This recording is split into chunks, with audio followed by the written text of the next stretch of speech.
मित्रो, आत्ता बोलताना वक्त्यांनी असं सांगितलं की तुकाराम मुंडेसारखं व्हा. माझं मत वेगळं आहे, माझ्यासारखं होऊ नका. कारण या जगामध्ये येणारा प्रत्येक व्यक्ती हा युनिक असतो. प्रत्येकाकडून शिका, चांगल्या गोष्टी शिका, पण युनिक स्वतःचं स्थान समाजामध्ये आणि जगामध्ये स्थापन करा. ते जास्त महत्त्वाचं आहे. कुणाला इमिटेट करणं योग्य नाही, एम्युलेट करणं योग्य आहे. आणि इमिटेट आणि एम्युलेशनमध्ये फरक असतो. म्हणून कुणाला काम करत असताना त्याच्या चुका होत असेल तर त्या इमिटेट कधी करायच्या नसतात, किंवा त्याची काम करण्याची शैली, राहण्याची शैली, बोलण्याची शैली ही आपण इमिटेट करायची नसते. कारण तो व्यक्ती हा वेगळा असतो आणि तुमचं स्थान प्रत्येकाचं हे वेगळं आणि युनिक असतं.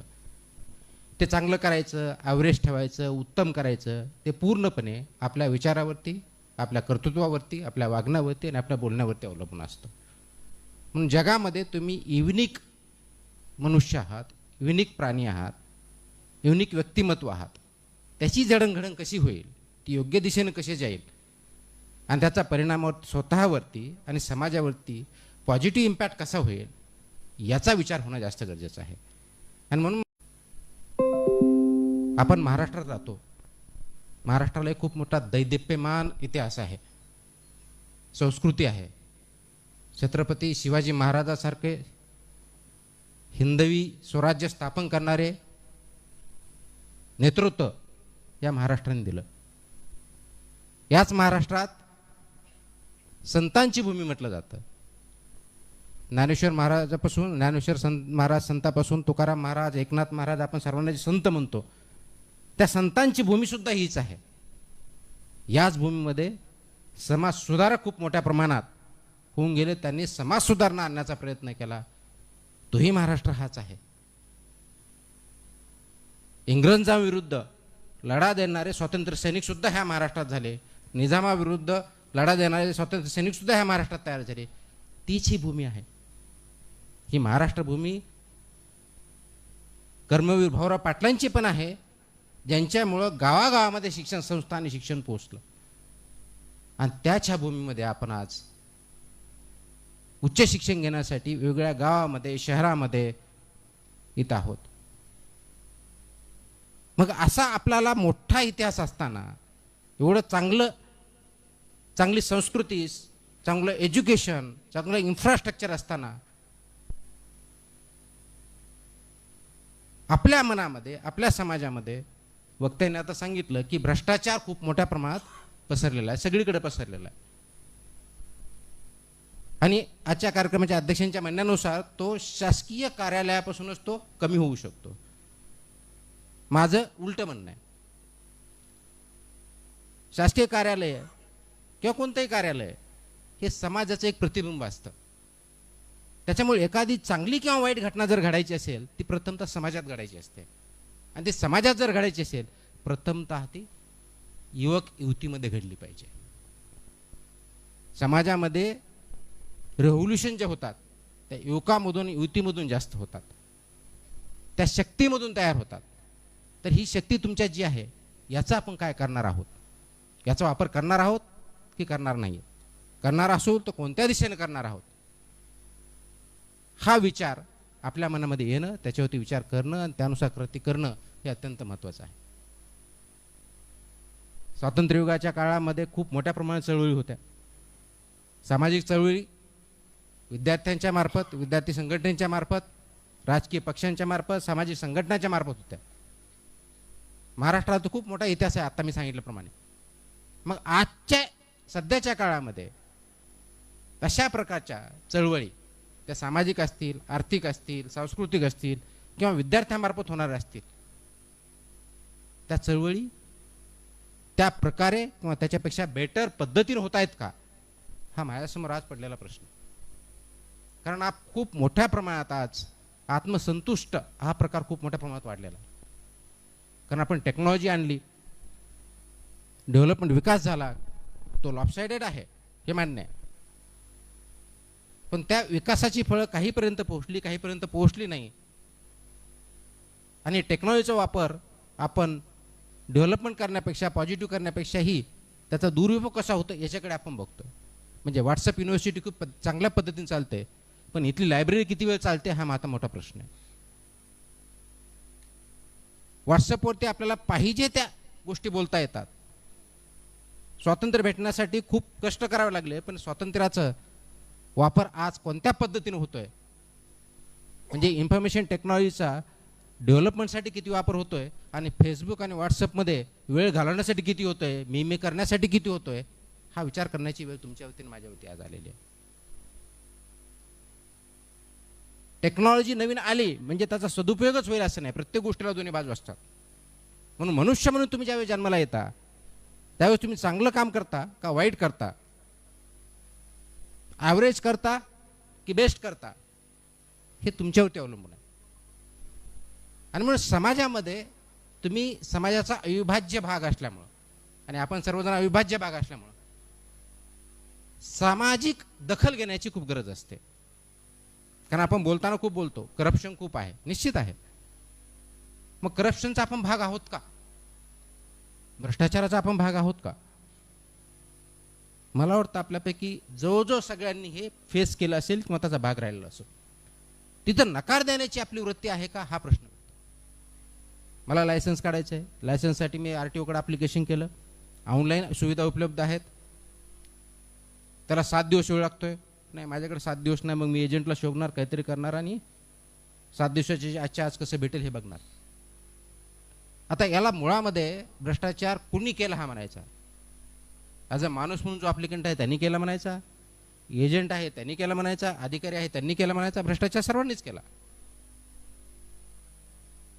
पण याच्यामध्ये सहभागी सर्व आहेत. म्हणून आपला खरोखरच आपला भ्रष्टाचार समाजामधून दूर करायचा असेल तो अगोदर स्वतःपासून दूर करा. स्वतः भ्रष्टाचार मुक्त राहण्याचा प्रयत्न करा. अवघड आहे, निश्चित अवघड आहे, पण इम्पॉसिबल नाही आहे. आता भ्रष्टाचार म्हणजे नेमकं काय? पैसे देणं आणि पैसे घेणं म्हणजे भ्रष्टाचार नाही आहे.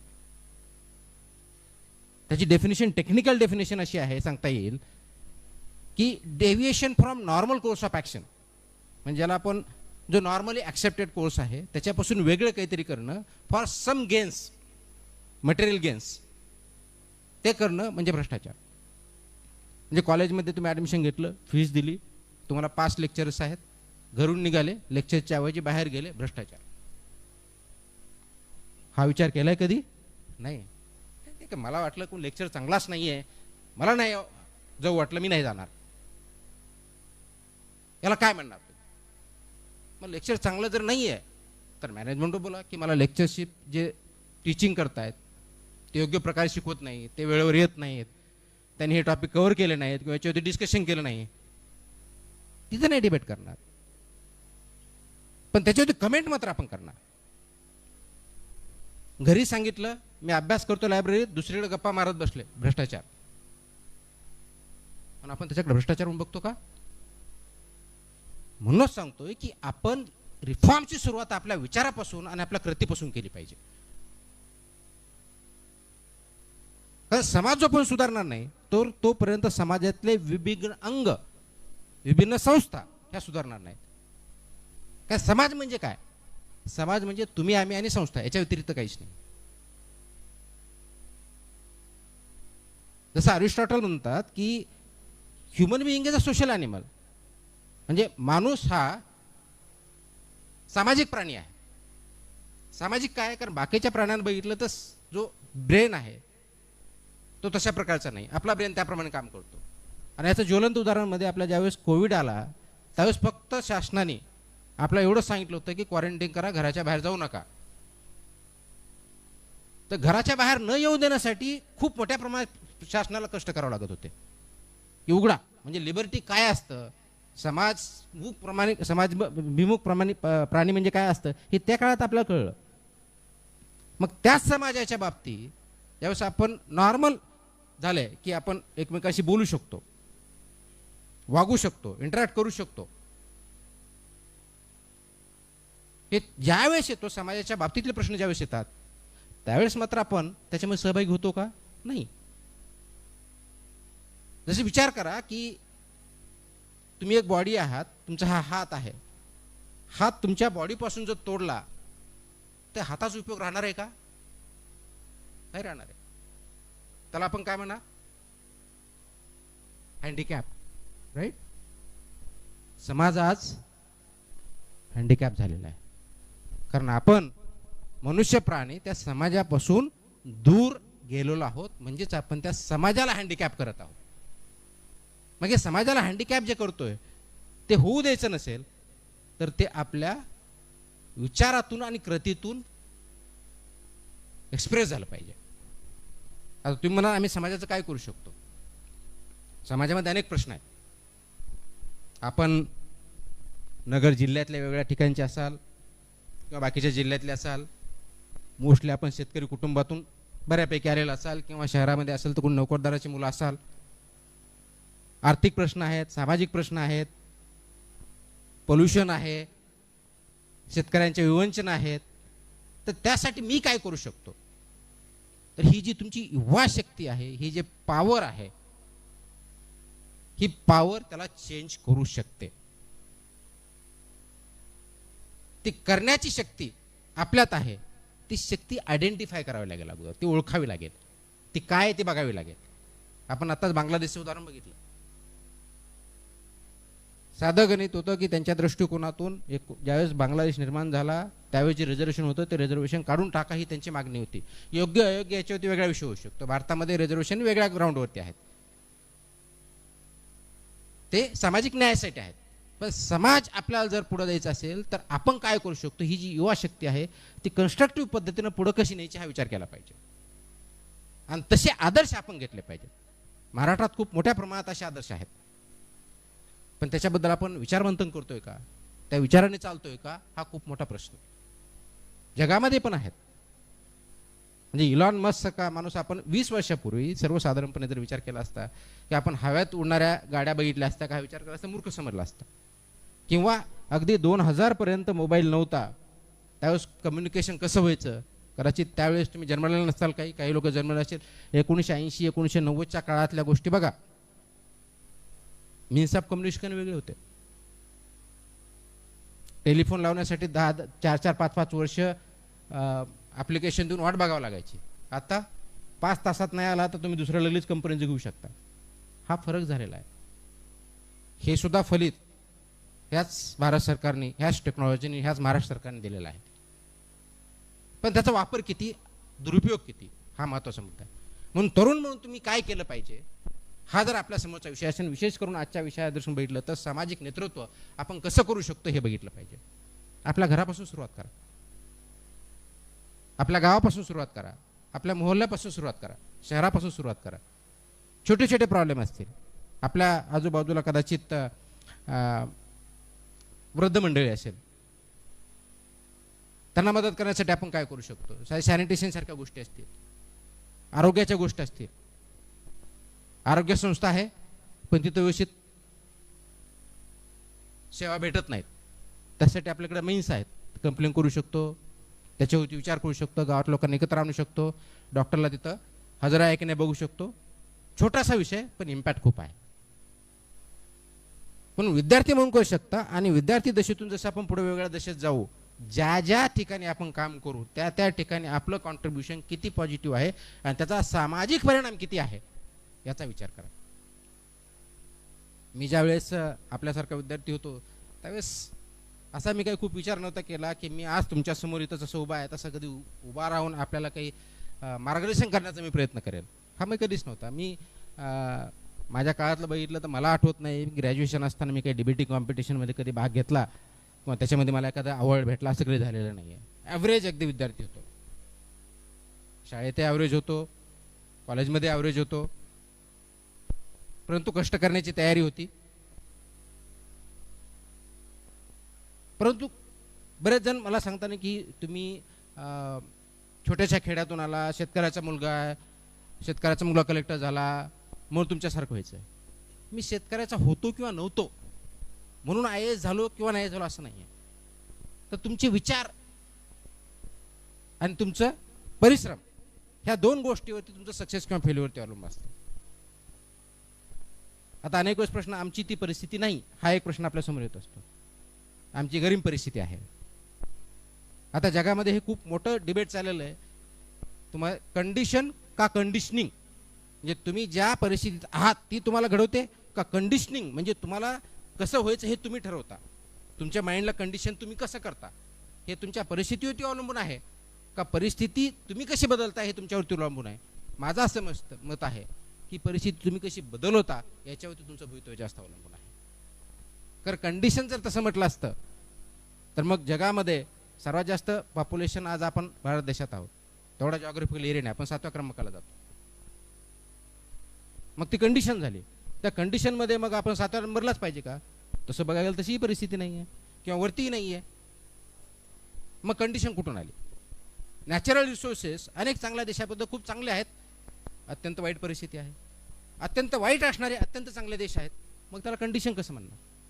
तर अल्टिमेटली तुम्ही नर्चरिंग कंडिशनिंग कशी करता तुमच्या माइंडची आणि त्या माइंडच्या माध्यमातून तुमच्या थॉट्स आणि ॲक्शनची कशी करता याच्यावरती आपला पुढचं भविष्यकाळ अवलंबून असतो, इंडिव्हिज्युअली आणि सोशली कलेक्टिव्हली. मग ती कंडिशनिंग तुम्ही कशी चांगली करता किंवा वाईट करता हे अवलंबून असतं. आणि म्हणून समाजामध्ये प्रत्येक माणसाचा एक रोल असतो. कॉलेजचा एक रोल आहे, विद्यार्थ्यांचा एक आहे, मॅनेजमेंटचा आहे, माझा आहे, इतरांचा आहे, सर्वांचा आहे.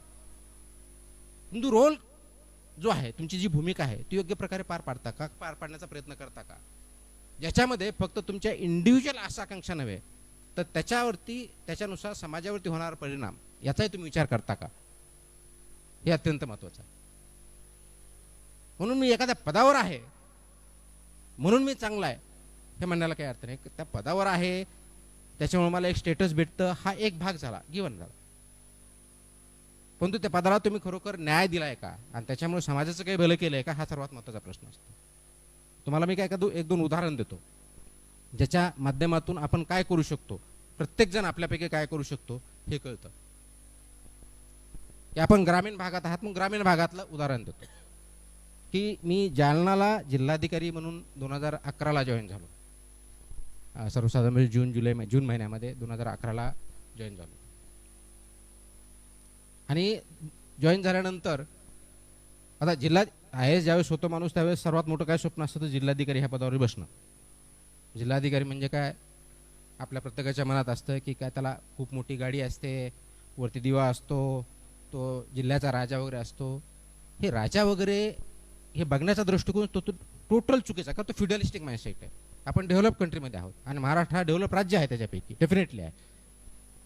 तर ती एक रिस्पॉन्सिबिलिटी असते, ती एक जबाबदारी असते, ती एक भूमिका असते, ज्याच्या माध्यमातून की जिल्ह्यामधले जेवढे काही प्रश्न असतील, जेवढे काही विषय असतील ते सॉल्व्ह कसे करता येतील आणि आजचा जो जिल्ह्याचं स्टेटस आहे, रँक आहे, ती वरती कशी नेता येईल हे बघणं आणि ही जबाबदारी म्हणजे ते जिल्हाधिकाऱ्यांचं काम असतं.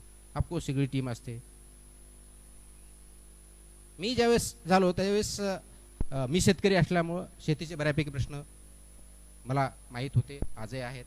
कारण तुम्ही एक वेळेस गावात राहिले, शेती केली की शेतीचे प्रॉब्लेम तुम्हाला माहीत होतात. आणि मी बऱ्यापैकी शाळेत असेपर्यंत तरी पूर्ण शेती केली होती. कॉलेजला गेल्यानंतर ते शक्य नव्हतं कारण कॉलेज करत होतो. गावामध्ये अजूनही गेलं तर सर्वात मोठा एक प्रश्न असतो की शेतीमध्ये जाण्याचे रस्ते, त्याला पानंद रस्ते म्हणा, शेत रस्ते म्हणा, वेगवेगळे नाव आहेत.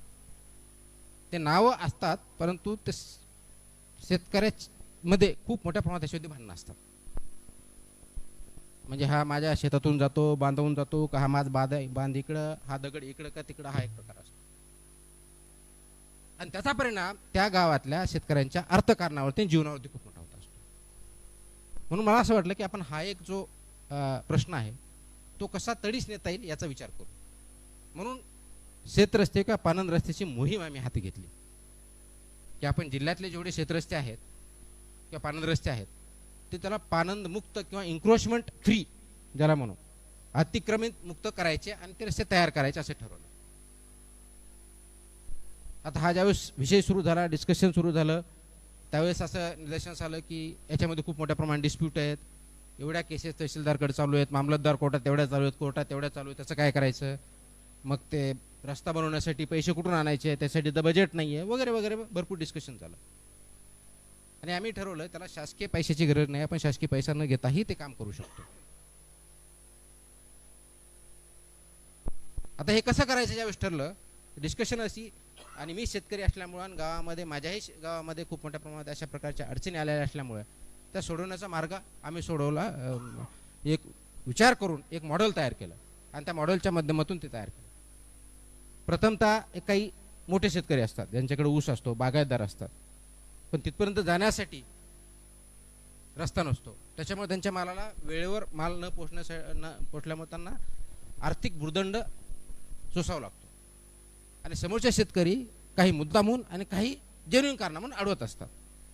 मग असे शेतकरी घेतले की तुम्ही जो रस्ता लागेल त्यासाठी जे काही तुम्हाला JCB लागेल तो तुम्ही तुमच्या खर्चातून द्यायचा, जेणेकरून तुमच्या मालाला मालाला मार्केटमध्ये जाण्यासाठी तो रस्ता भेटेल. हे सुरू जसं झालं की शेतकरी अडवायला लागले, ही माझी बाउंड्री आहे, ही बाउंड्री मी देणार नाही आहे, मी गेल्या 20 वर्षापासून वाहतो आहे, त्याच्यामुळे हे तुम्ही जे सांगताय ते माप चुकीचं आहे आणि मी सांगतो ते बरोबर.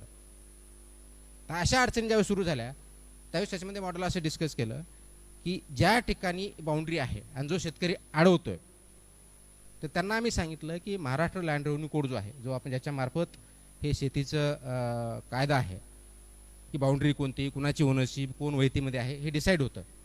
त्याच्यानुसार तुम्ही गेल्या 20 वर्षापासून 25 वर्षापासून किंवा हा कोड 1960च्या दशकामध्ये अस्तित्वात आला तेव्हापासून हे जास्तीचं क्षेत्र तुम्ही इन्क्रोचमेंट केलेलं आहे असं आम्ही गृहीत धरू आणि तेव्हापासूनचा दंड तुमच्याकडून वसूल करू. तो दंड जर केला नाही तर त्याच्या पुढची जी कलम आहे ती लावून मग काय आपली IPC नुसार जी काय कारवाई करायची ती पण करू. याचा परिणाम असा झाला की अडवणारे शेतकरी कमी झाले, कारण जर दंड लावला तर तो लाखोमध्ये जाणार. त्यापेक्षा मार्ग करून द्या, तुम्हालाही फायदा होईल आणि समोरच्याला फायदा होईल, इकॉनॉमी वाढेल. हा एक प्रश्न सुटला. दुसरा प्रश्न सुटला की आम्ही असं ठरवलं होतं की ज्याच्या शेतातून रस्ता जातोय